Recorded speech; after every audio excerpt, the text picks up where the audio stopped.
The wheel of time.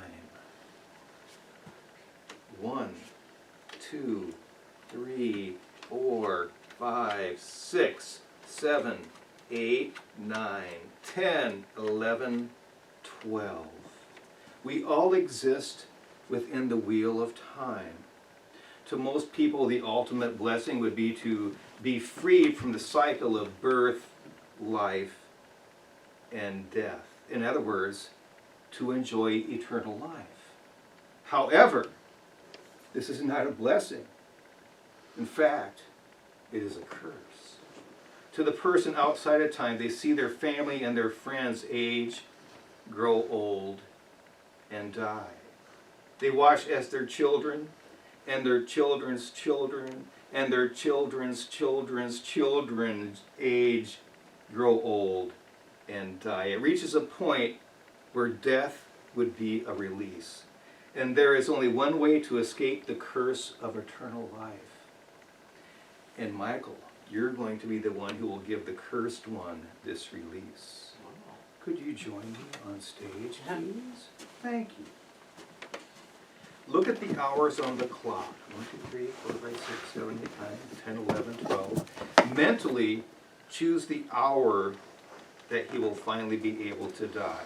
When I turn my back, I want you to remove the number of cards from the top of the deck equal to the number that you've chosen. So if you chose 3 o'clock, you would remove 3 cards from the top of the deck. If you chose 6 o'clock, no, you will take 6 cards from the top of the deck, and then just put them somewhere where I can't see them, so I can't really see how many cards you selected.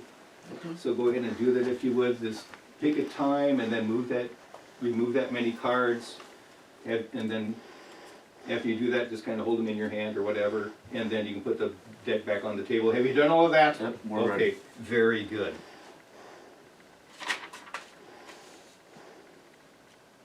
12, 11, 10, 9, 8, 7, 6, 5, 4, 3, 2, 1.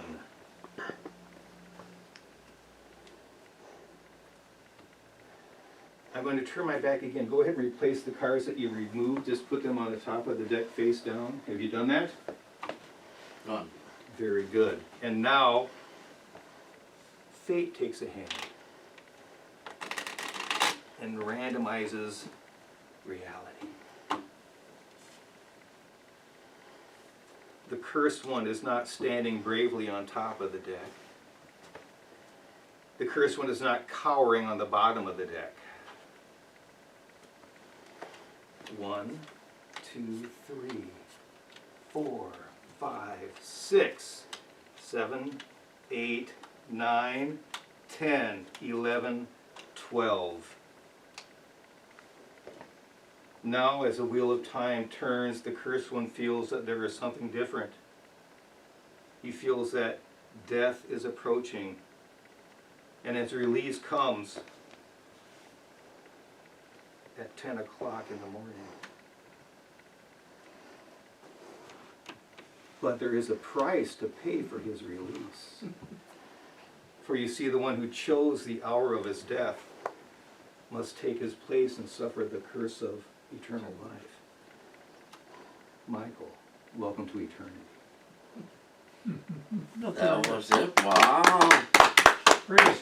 Thank you. Holy man. And you I may want return eternal to your life seat. next. So, this is called the tick-tock trick. It's from a Bob Long's World's Best Card Tricks. Thank you, Monty. Appreciate it. So it's a simple self-working trick, as long as you remember to do all the steps correctly, you know, putting the cards and removing the top and the bottom, that sort of thing. But I wanted to give it some kind of meaning, other than just, you know, I'm going to make a clock face and pick a time and, you know, look, you know, they've changed places. And it just came to me one morning. I was laying in bed and just thinking about it, and then I thought, well, what is this clock? It's like the wheel of time. It's like, you know, and so the idea just kind of developed itself. Yeah, that helps a lot. That's good, though. Yeah, it's good length. Good Really storyline. good one. Yeah, I wanted to do something kind of Eugene Burger-ish. Yeah. Yeah. A little And having bit. him take the place was kind of a cool ending. Oh, you like that? Yeah. Good. I'm Very very glad. I'm very glad because I wanted to give it that Bizarre. bizarre twist. Yeah. and not be like a yuck yuck thing at the end. It's just like, oh, okay. Now you go back to your second Definitely one. Eugene. Thank you so much. Yeah. Now, if I may, since there's nothing else to say about that, I wanted to do just very quickly a couple of other things that I haven't done for a while, and I might do these in one of the close-up shows. This is called the Chameleon Kings. Do you know what a chameleon is? It's like a little lizard that Changes changes colors. Right, right. So we do this with the 2 black kings and with the 2 red kings. Okay. If I take the kings like this and give them a little bit of a shake, then one of the black kings flips over, showing its blue back. If I line the kings up again and give them another little shake, then one of the red kings flips over, showing its blue back. If I line them up like this again and give them another little shake, then the other black king flips over, showing its blue back. But Marv, that's not why this is called the Chameleon Kings. You see, if I take the kings like this, hold them in the center, give them a twist, and you see the backs are not blue, the backs are actually all red. But Monty, that's not why it's called the Chameleon Kings, because if I hold the kings like this, hold them by the corners and turn them this way, then you see the backs are actually blue, or black, and pink, and green, and orange. So that's why the trick is called the Chameleon Kings. And I kind of did it. That's good, yeah. And this, you guys may remember from, I think it was when Jimmy C came and gave us a lecture. Remember that way back when? Sure, I remember having. So ideally I would have pulled this card out of the deck of cards, and then I would have Michael get the dollar bill, and he'd see if there's nothing unusual about it. And then if I can remember how to do this, it's all a matter of the way you fold it and twist it like that. Wait, I'm sorry, one more time. So you put it on like this, yes, and you fold it and twist it and turn it like that. And Marv, when you do that, then you can see how that card is penetrating right through the center of the bill.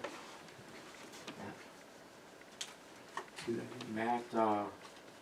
Matt, But then if I take it like this and twist it and turn it around and unfold it, then I can give you the bill back and you can examine it to see that there's no holes or